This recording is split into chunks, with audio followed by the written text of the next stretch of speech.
You are listening to Wicked Psychotherapists, a podcast where two psychotherapists show you that taking care of and learning about mental health doesn't have to be wicked hard.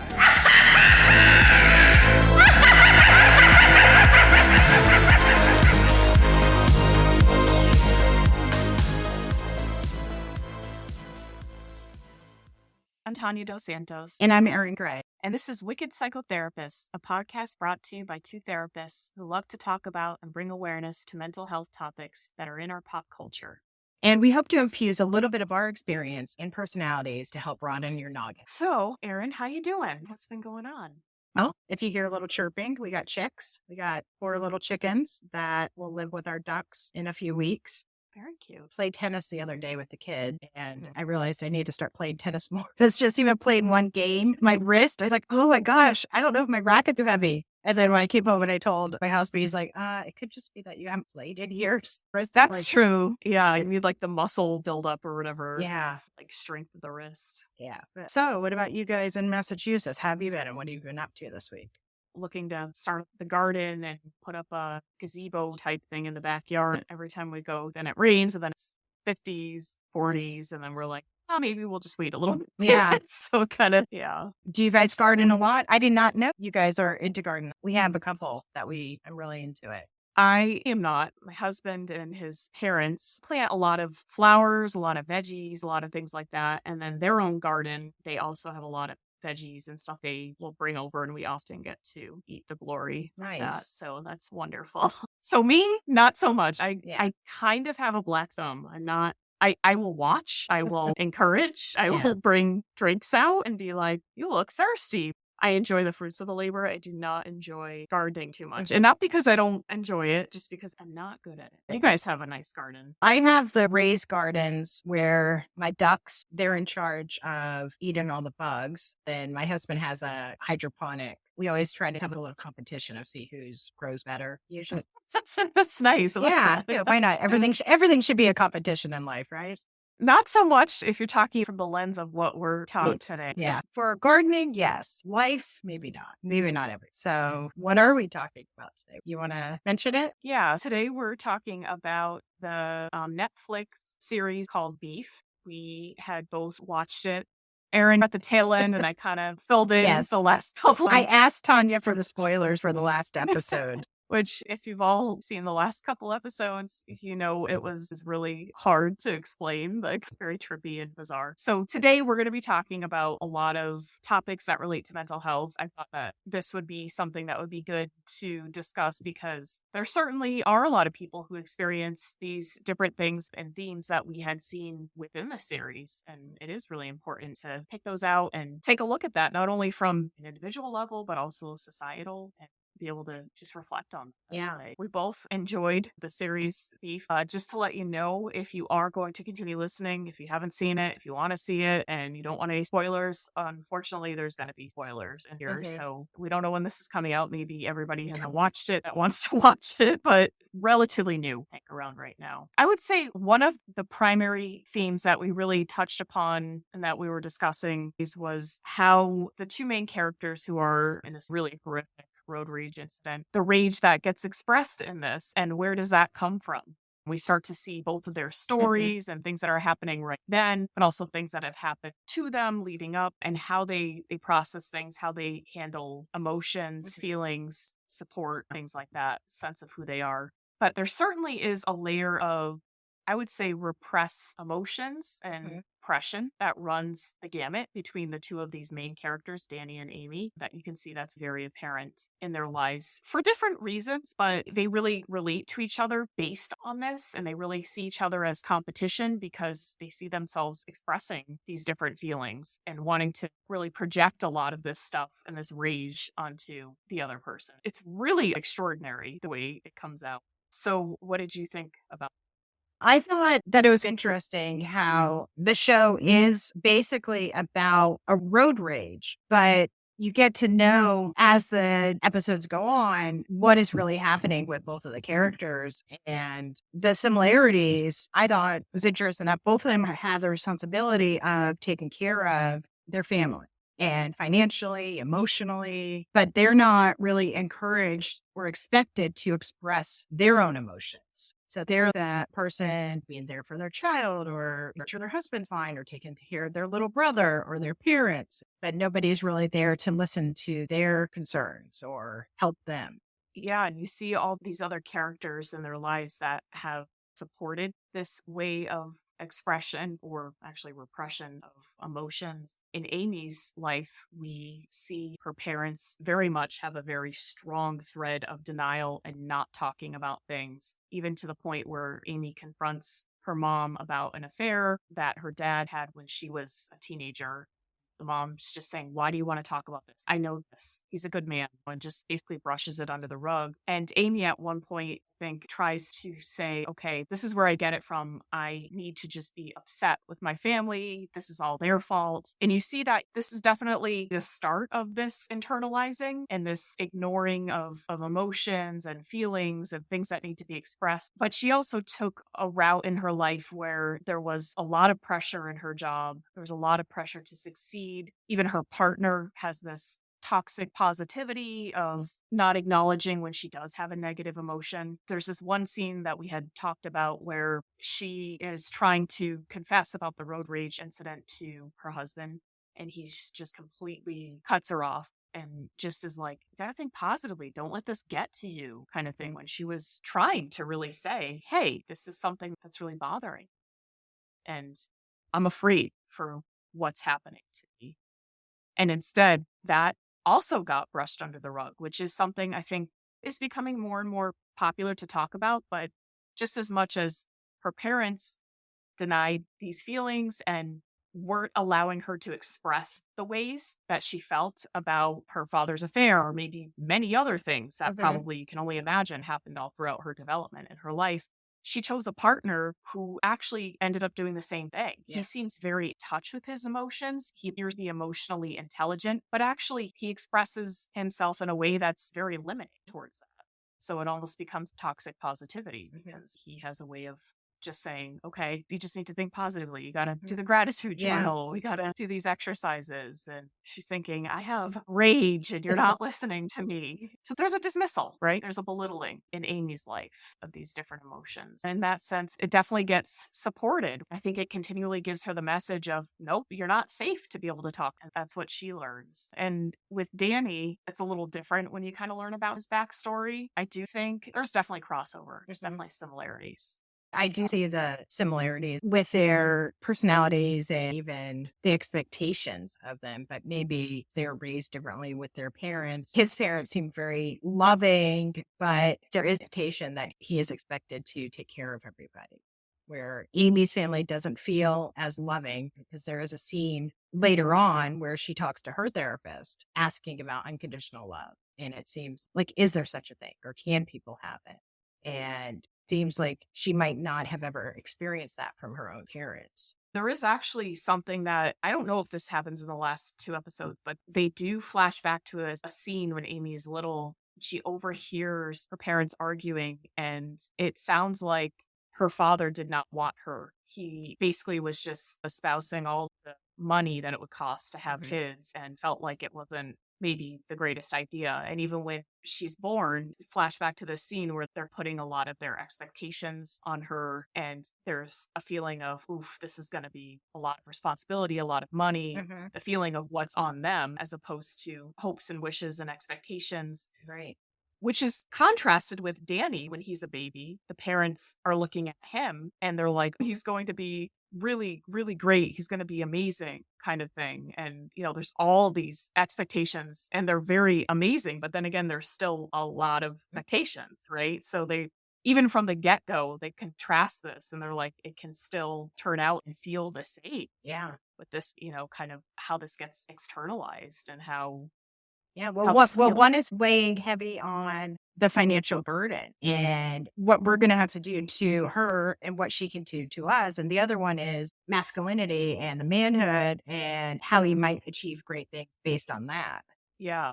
And like responsibility to the family. Yeah, good point. It's funny and Amy just go at each other all throughout the series. I mean, they are competitive and trying to take the other one down all throughout this. And they come up with these wild ways, which I think that might be why it's called a comedy, because some of those things are pretty funny. Yeah. We were trying to, before this, find out why this was called a comedy.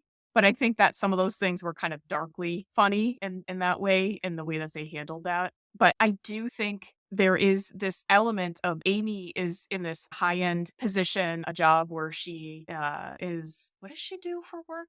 I couldn't really quite understand what it was. She sells plants and plants in pretty pots, but it feels like it's like a plant business. I couldn't really understand what exactly. Like high end Yeah. or something, right? She really is just looking for this buyer, and she's into this space where she feels, towards the end, she starts to transform herself into this person to say, well, I deserve to get all the money. I will work really hard, even if I have to kind of give up my soul, because this is what I'm working towards, right? This is who I'm supposed to be. And there's a lot of that flung and projected onto Danny and saying he's nobody because he has these kind of blue collar-esque jobs. He's not really in a sophisticated job. I'm using air quotes, and things that are, maybe what she looks down upon. And she uses that as a mask a lot of times, I think, to kind of say, hey, I'm better than you. And he'll kind of fling it back and say, you're a stuck up snob. They kind of mask against each other in the way that those expectations came out from their respective parents. Right.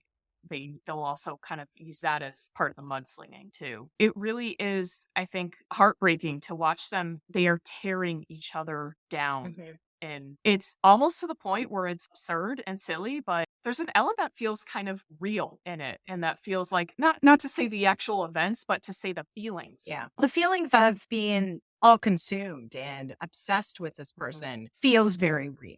And to a complete stranger, and all your thoughts, and well, I'm going to retaliate, or I'm going to do this, or they did this, so now I need to one up them to make myself feel better. But nobody's ever feeling better because you're in this constant competition with yourself and with them. Yeah, absolutely. And there's that quote that keeps coming up over and over the series that says something like, I continue to fade away. I'm just a snake eating its own tail. Something, I'm totally butchering that, but it's something relating to that. How Amy repeats that a couple of times. And when Amy's kind of at the top of her game and she's holding a party at her house and Danny shows up because he was invited, he doesn't want to go, but he's like, okay, I guess I will go, kind of thing. And she thinks he's there for nefarious reasons. And she confronts him and he's like, no, seriously, like, how do you feel though? And she's like, I don't know, we're all just kind of fading away and chasing our own tail, trying to eat it, kind of thing. Some kind of a weird response to think she'd be really happy. She's successful. This is what she's chasing, but she seems to be really disconnected and really in pain. And really, to me, that really clenched, showing how depression can be and how it can look on the outside and feel on the inside. I thought that was really, really important to know. Yeah. So no matter how far you think you're going, you're fighting with yourself. Yeah, exactly. Yeah, that's really well put. I found the quote, and they said this a couple of times. Nothing lasts, everything fades. We're a snake eating its own tail. And I just think that for some people, that might be their philosophy. They may think, okay, this doesn't really have meaning. But in that picture, you see that she doesn't really have anything tethering her. There's no real meaning. She's just kind of going through the motion because this is what she's supposed to do. Yeah. And he's like, no, but really, how do you feel? Like, how do you feel? Kind of thing. And it's just this, I got stuff to do thing. I also found it really, I think, like, redemptive towards Danny's character when he goes to church. I know I talked about this when he goes to his church and he has that whole moment where he just connects in the community there and he just breaks down crying. Like, you can tell he just finally feels a little bit of relief and not feeling like he absolutely hates himself. And it really illustrates this sense of isolation. I think they both experience, and depression. Yeah, I thought it was pretty emotional too, because you could feel it. Maybe this is the one point, even though he's in a room of people, he feels this is a safe place to just cry or be in it. And that's why a lot of people are so connected spiritually or with church or with religion, because they have that community, that safety to feel that maybe I can be a little more emotional and no one will see me or notice me because there's so many people, or I'm not alone. it's could be either way. Or this was the Yeah. first time that he, since all of this happened, with the music and the singing and the prayer, that he was really anything out at all because he's been internalizing everything. Yeah, that's true. Yeah, he was maybe he was really numb, locked up in there. That really reflected a lot of, I think, themes of people going through pandemic, people being isolated, and kind of this cultural, societal point of view. I know this is kind of a really meta type of thing, but I do think there was a little bit of that in there where it was saying, hey, people are disconnected, and not to say you just go to church and everything's fine, Right. right? It probably points to if there's isolation or depression. They always talk about support, safe supports, right? Because Right. that can feel good emotionally. Yeah, because you mentioned the safe support, because it sounds like he had some connection and support, like his cousin and his brother, but his cousin was not very safe. His cousin had, I did this for you, you owe me. And a lot of his things were not healthy. And his brother, there was the support, but Danny was mostly supporting his brother, almost like a father figure. So it was not evenly weighted in either of those relationships. Yeah, that's true. And there's a lot of pressure that gets created just from those two relationships. And when we learn that Danny has been kind of screwing over Paul whole life. He's been trying to keep him within his purview. And I think at one point he does say to him, you need to get away. This is when they're at the house. The lady takes over Amy's business. And he says, you need to get away from me. I think I'm bad for you. And he has that moment of realization. He tells him, I threw away your college applications. And that's why you're kind of stuck in this. Apparently we get the idea that Paul could have gone away and could have been really successful, but he didn't get any response to his college applications because his brother threw him away before he had For a chance fear. to mail him out. Yeah, and maybe it was like fear of seeing his brother succeed would mean that he is a failure. And so he inadvertently or on purpose sabotaged his brother just to keep him where he was. And it was probably really hard for him to finally tell the truth. Yeah. Yeah. And I think you're right. I think it definitely was a lot of his, if I keep you here, then you won't recognize your potential, because maybe there was a part of him that felt like, I never got to recognize my potential. Why should you? It's kind of a very young way of feeling about your sibling. And also just like competition in general. If you don't get the extra cookie, I don't, or if I don't get the extra cookie, you don't either. Right. Kind of thing. I think speaks to that kind of inner child in him, what he could do without all the pressure of having to take care of his family. Yeah. And it's so heartbreaking when you see the house blow up and the parents come and they see it on fire and they're just like, the parents are just so disappointed. And Danny's, no, everything was fine. I don't understand. And the parents are just like, we're jet lagged. Can you just take us home? We knew that this wouldn't work, kind of thing. Yeah. And now they want to go back. Yeah. And he just feels like a complete failure. And then to learn that it was his fault. He did have faulty wiring put in there. And there's just this feeling that he always is reaching for greatness. He's always trying to do the wiring in the house, trying to save money kind of thing, when he could have hired a contractor, right? He could have hired someone to put this in appropriately. It seems like with the house, I don't know that he was trying to really save money everywhere, but it was almost to prove to himself, I can do this. It all. And yeah, like at the beginning, yeah, where he's so desperate for money at that one guy's house. He's like, oh yeah, I could do the trees. I could do this. I could do, even though he's not licensed or bonded or trained in any of this other stuff. Yeah. He kind of just feels like I should be able to do this. There's that kind of always pressure that he's always had. And I think these two people just absolutely self-destruct. And I mean, to the point where they drive each other off of a cliff. Literally. Then we get to that trippy scene where they're just interacting with each other, and then something really important happens where they connect. They genuinely connect and see each other, and they realize, oh my gosh, this is what you've needed. This is what I've needed. Why didn't we spend our time with this? And then they get another chance, and then they lose it very quickly. Yeah. Danny does. Danny loses his chance. It's literally kind of a self-destruct and then destruct. Yeah. Sequence. I mean, and there's so many things too, like with this show, of not knowing what the other person's going through. I mean, like that's why you always hear, don't beep at people. You don't know what people are going through in the line at the checkout. You don't know what coworkers are going through unless you ask them. It's really easy to be pissed off and mad at the next person, but it takes a little bit more time. It's a little more difficult to go inward to think of like, what could they be going through?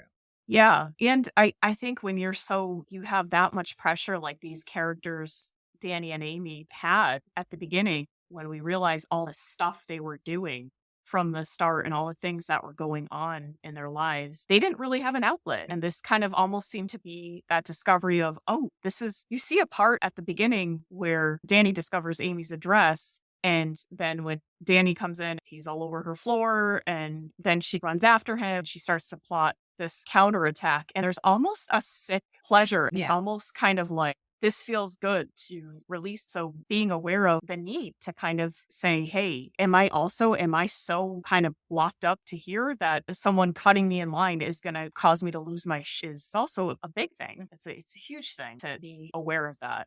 And not to say that we haven't all felt like we've all had bad days. We feel like everything's going wrong, or weeks or phases in our lives. Yeah. It's just, I think, the awareness of that. And I think that's probably why we decided to talk about that, is that it really can be important how much control. Yeah. Or the awareness of, why does this affect you so much? Because I mean, I have get angry for no reason driving, or I've been annoyed like at people, at checkouts or whatever. But then you're like, okay, is it really the end of the world? Or it's, right. Sometimes it's, you notice that you carry on, repeat a conversation that you had with a coworker a few times in your head. It's hard. Sometimes it's hard to just drop it till, sometimes you have to process it with somebody else. Yeah. And it really can be a lot of weight to process through things, which is why going to therapy helps. We're big advocates of not only, of course, seeing a therapist such as ourselves, but also going to therapy for those very reasons, because it's human existence can be very stressful, right? And having to just go through these things that we have to go through, and these unexpected events, life events, stressors, people, anything can really kind of start to add up. And you really have to be aware of that and how this comes out not only on other people, on the world, society, but also what's going on there. If you're kind of disconnected from that can be a very dangerous place. And this is an example of how this can really get out of hand, that disconnection. Important to have that outlet, that person, something to let things out. As journaling or gratitude journals are great. Exercise is good, finding a community, but try not to just go inward for everything. Sometimes you do need another release so that it doesn't all explode. Yes, absolutely. And not feeling like you have to project the perfect image or do everything that you're expected to do, no matter what, without having feelings, without having emotions, and without having setbacks in that, because that is very human. That's not Instagram life, right? But Instagram life is not real. And that's unfortunately, I think, a lot of the pressures that people have.